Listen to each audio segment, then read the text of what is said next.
Assalamualaikum warahmatullahi wabarakatuh. Halo anak-anak hebat kelas 5. Bagaimana kabar kalian hari ini? Semoga kalian semua sehat dan bersemangat. Nah, ketemu lagi dengan Ibu Yuni. Kali ini kita akan belajar tentang siklus air. Nah, anak-anak, setelah nanti kalian menyimak video ini, diharapkan kalian dapat mengetahui apakah yang dimaksud dengan siklus air. Kemudian, kalian juga akan mengetahui 4 tahapan siklus air itu. Nah, kalian juga akan memahami apa istilah-istilah pada siklus air. Yang terakhir, kalian akan mengetahui bagaimana cara menjaga agar ketersediaan air bersih tetap terjaga. Nah, sekarang apakah yang dimaksud siklus air? Siklus air atau siklus hidrologi merupakan tahapan peristiwa yang terjadi pada air dari lapisan atmosfer hingga kembali lagi ke bumi. Nah, hal ini melalui 4 tahap.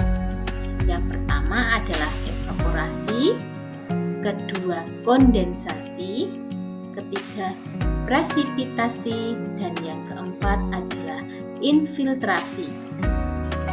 Siklus ini selalu terjadi terus-menerus tanpa memiliki akhir.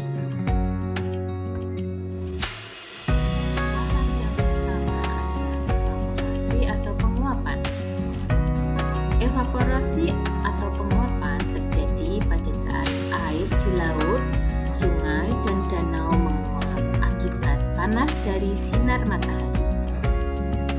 Proses penguapan ini sering disebut dengan evaporasi. Nah, pada proses ini terjadi perubahan zat cair dari air menjadi gas yang terkumpul di bagian atmosfer bumi. Ada juga bentuk evaporasi lain pada tumbuhan atau biasa disebut dengan transpirasi.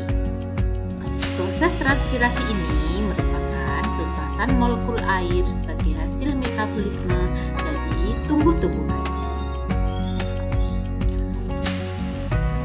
Selanjutnya, tahap kedua adalah kondensasi.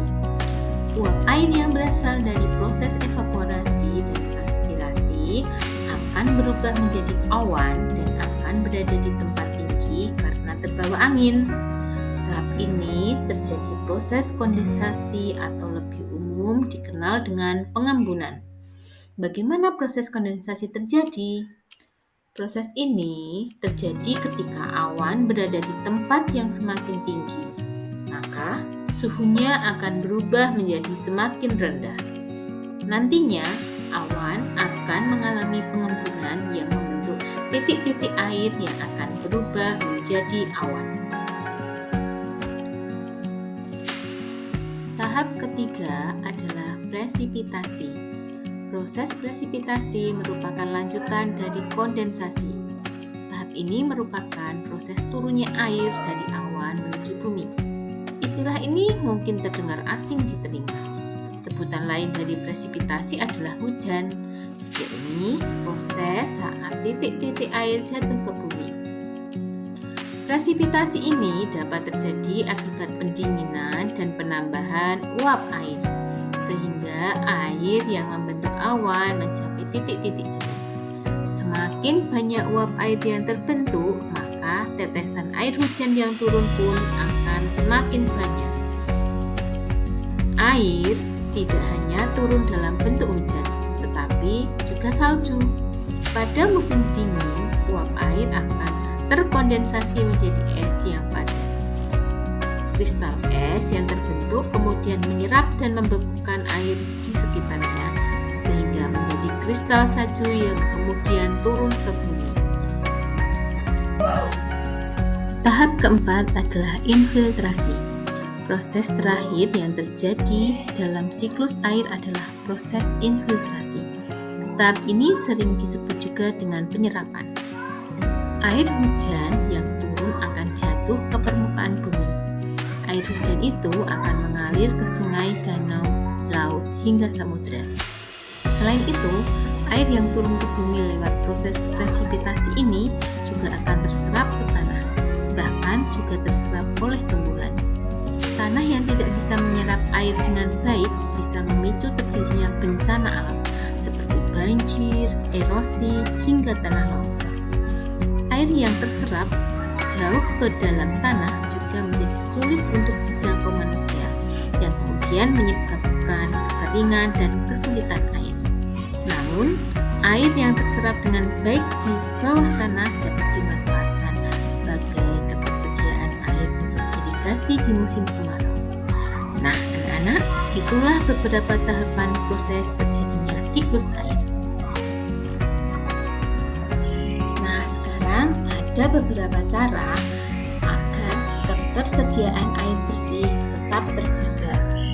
Yang pertama adalah menghemat penggunaan air dan melakukan sosialisasi atas hal tersebut.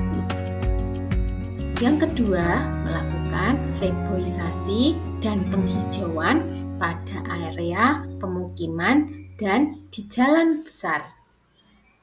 Yang ketiga, membangun waduk di area yang berpotensi mengalami kekeringan.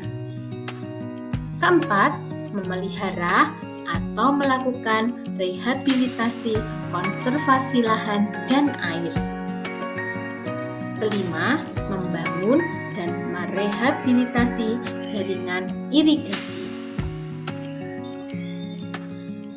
Nah, sekarang setelah kalian menyimak video tadi dan untuk melatih pemahaman kalian, silakan kalian kerjakan soal latihan berikut. 1.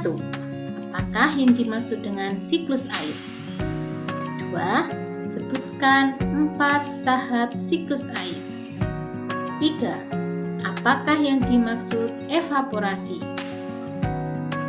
4. Apakah yang dimaksud kondensasi? 5. Apakah yang dimaksud presipitasi?